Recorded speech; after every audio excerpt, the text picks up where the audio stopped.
কথাটা হচ্ছে বাইকে যে ইলেকট্রিক রানিংয়ে অফ হয়ে যাওয়ার কারণটা কি। তো এই ভিডিওর মাধ্যমে তোমাদেরকে বলবো যে বাইক স্টার্ট মানে চলার সময় কিছুক্ষণ বন্ধ হয়ে যাওয়ার পর লাইনটা অটোমেটিক ছাড়ে কেন।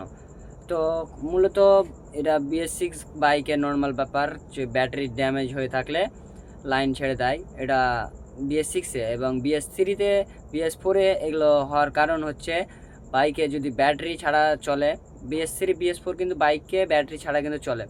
যখন ব্যাটারিটা ডাউন হয়ে যায় তখন কিন্তু পুরো লাইনটাই কিন্তু ইঞ্জিন থেকে, যেটা আর্মিচার কয়েল থেকে যে ইলেকট্রিকটা তৈরি করে, ওই ইলেকট্রিকের ওপরে কিন্তু গাড়িটা CDI মানে তোমার ইলেকট্রিকটা HT কয়েলকে কনভার্ট করে থাকে। তো যখন ব্যাটারি ডাউন হয়ে থাকবে তখন কিন্তু প্রচুর পরিমাণে CDIয়ের ওপরে প্রেসার পড়ে। তো অতএব যখন প্রেসার পড়বে তখন তো CDI ইউনিট খারাপ হবেই। অতএব বাইকে তোমাদের যখন রানিংয়ে বেশি দিন হয়ে যাবে, ব্যাটারি ড্যামেজ হয়ে যায়, তখন কিন্তু খুব তাড়াতাড়ি চেঞ্জ করার চেষ্টা করবে, তাহলে কিন্তু এরকম সমস্যার মুখে পড়বে না।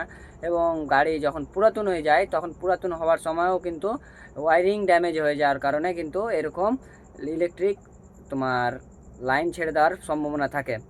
তো লাইন ছেড়ে দেওয়ার এটা দুটো উপায়: এক, ব্যাটারি সবসময় জন্য পারফেক্ট রাখবে এবং ওয়ারিংটা সবসময় যাতে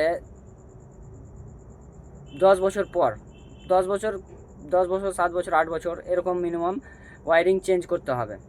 তোমার বেশি পুরাতন হয়ে গেলে কিন্তু বাইকের ওয়ারিং ড্যামেজ হয়ে যাওয়ার কারণে কিন্তু এরকম সমস্যা দেখা দিতে পারে।